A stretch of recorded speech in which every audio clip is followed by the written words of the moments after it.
I hope you all know what is a tunneled procedure. When a subcutaneous route is formed, it is called tunneling. Otherwise, it is non-tunneled.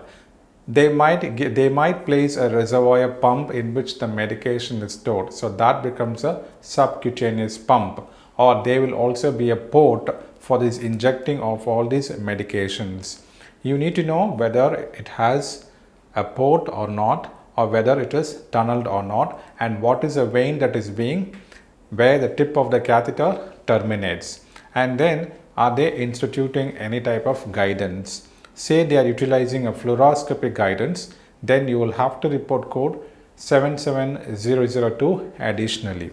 You can find all such guidance under your CPT section itself.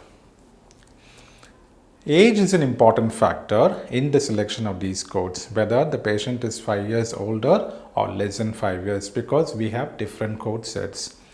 When the patient is coming for an insertion of a CVAD for a 50-year-old patient with a subcutaneous port, then the code would be CPT 36561. Okay, that would be the right code. You should know what is the reason for encounter. Is the patient coming for the placement of the device, or for the removal, of the CVAD? Okay.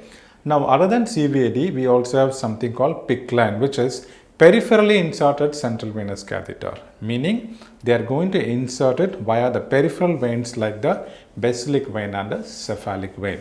Definitely, you can expect one question from this CVAD section.